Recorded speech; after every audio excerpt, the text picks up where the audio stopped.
Hello friends, இன்னைக்கு வீடியோவில் நீங்கள் பார்க்க போகிறது குழந்தைகளுக்கு ரொம்ப பிடிச்சமான ஓரியோ மில்க் ஷேக் எப்படி செய்கிறதுங்கிறத பற்றி பார்க்கலாம். ஓரியோ ஹெல்த்தியாக இல்லாட்டி கூட எப்போவுமே நமக்கு பிடிச்சதையே செஞ்சு அவங்கள போர் அடிக்கிறத விட என்னைக்காவது ஒரு சேஞ்சுக்காக அவங்களுக்கு பிடிச்ச மாதிரி செஞ்சு கொடுத்தா அவங்க ரொம்ப சந்தோஷப்படுவாங்க, திருப்திப்படுவாங்க. இது ஒன்றும் கஷ்டமான ரெசிபி கிடையாதுங்க, ரொம்ப கம்மியான இன்க்ரீடியன்ஸை வச்சு செய்கிறது தான். ஸோ நீங்கள் பார்த்து கொண்டு இருப்பது என் சமையலறை, நான் உங்கள் தோழி பிரேமா. வாங்க இன்னைக்கு வீடியோக்குள்ளே போகலாம்.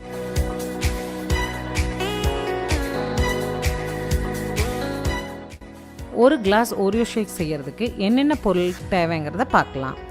ஓரியோ குக்கீஸ் 4, சர்க்கரை 2 to 3 டீஸ்பூன், பால் 1 கிளாஸு, சாக்லேட் சிரப் கொஞ்சம் டெக்கரேட் பண்ணுறதுக்கு, ஐஸ்கிரீம் 1 ஸ்கூப் தேவைன்னா.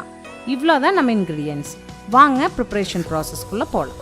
ஃபஸ்ட்டு 1 கிளாஸ் ஷேக்காக 4 ஓரியோ எடுத்துக்கோங்க, அது ஜாரில் போட்டுக்கோங்க. அடுத்து 2 to 3 டீஸ்பூன் சுகர் எடுத்துக்கோங்க. ஏன்னா ஓரியோலேயே சுகர் இருக்கிறதுனால கம்மியாக போட்டுக்கலாம், உங்களுக்கு தேவைன்னா நீங்கள் ஜாஸ்தியாக கூட போட்டுக்கலாம். இப்போது அதை க்ளோஸ் பண்ணிவிட்டு இதை கொஞ்சம் பவுடர் பண்ணிக்கோங்க.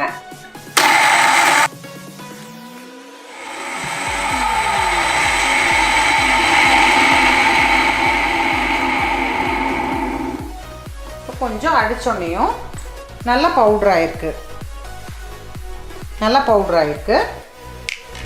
அதுக்கப்புறம் கொஞ்சமாக பால் எடுத்து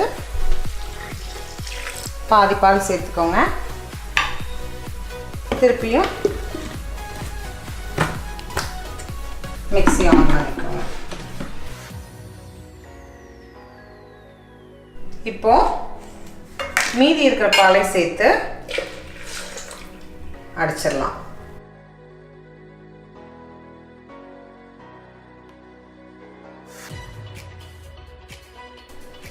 இப்போ மில்க் ஷேக்கு ரெடி ஆயிடுச்சு. இப்போ இதில் மேலே ஃப்ரோத் மாதிரி மதங்குது இல்லைங்களா, அது அந்த க்ரீம்லேருந்து வர்றதுனால அது கிட்ஸ் ரொம்ப விரும்புவாங்க. இப்போது நம்ம பண்ண வேண்டியதெல்லாம் ஒரு கிளாஸ்க்கு ட்ரான்ஸ்ஃபர் பண்ணிடலாம். அதுக்கு முன்னாடி லைட்டாக ஒரு டெக்கரேஷனுக்காக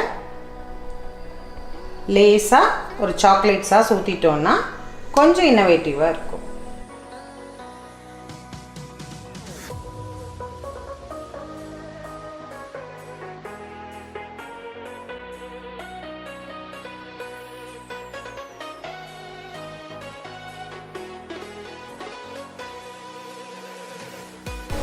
இப்போ இந்த ப்ராசஸ் முடிஞ்சாச்சு.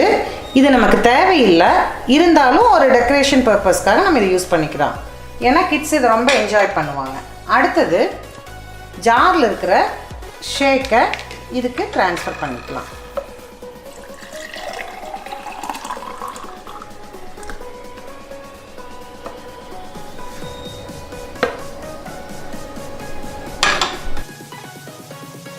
இப்போ அடுத்தது ஒரு ஸ்கூப் அளவு ஐஸ்கிரீம் ஆட் பண்ணிக்கலாம். இது தேவையில்லை, இருந்தாலும் கேலரிஸை பார்க்கும்போது குழந்தைகளுக்கு கொடுக்கறதுனால இதை ஆட் பண்ணிட்டோன்னா விரும்பி சாப்பிடுவாங்க. இன்னொன்று இது திக்கன் பண்ணும், மில்க் ஷேக்கை திக்கன் பண்ணும். அடுத்தது ஐஸ்கிரீம் போட்டதுக்கப்புறம் ஒரு ஓரியோ பிஸ்கட் எடுத்து நல்லா க்ரஷ் பண்ணிக்கோங்க.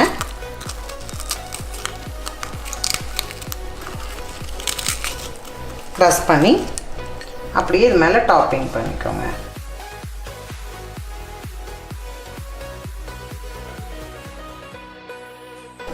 இதெல்லாம் குட்டி குட்டியாக பொடிச்சு போட்டதுக்கப்புறம் ஒரு ஃபினிஷிங் டச்சுக்காக லைட்டாக சாக்லேட் சாஸை நீங்கள் ஆட் பண்ணிக்கலாம்.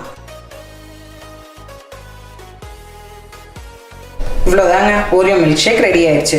குழந்தைகளுக்கு ரொம்ப பிடிச்ச மாதிரி இருக்கும். பாலே வேண்டான்னு சொல்கிற குழந்தைங்க கூட ஸ்கூல் விட்டு வரும்போது இதை ரொம்ப விரும்பி குடிப்பாங்க. இன்னைக்கு வீடியோ அவ்வளோதாங்க. இந்த வீடியோ உங்களுக்கு பிடிச்சிருந்தா லைக் பட்டனை மறக்காமல் அமுத்துங்க, சப்ஸ்கிரைப் பண்ணவும் மறந்துடாதீங்க. வேறு சந்தேகங்களோ கருத்துக்களோ எது இருந்தாலும் கமெண்ட் செக்ஷனில் போடுங்க, நான் ஆன்சர் பண்ணுறேன். மீண்டும் அடுத்த வீடியோவில் உங்களை சந்திக்கிற வரைக்கும் உங்களிடமிருந்து விடைபெறுவது உங்கள் தோழி பிரேமா, என் சமையலறையிலிருந்து.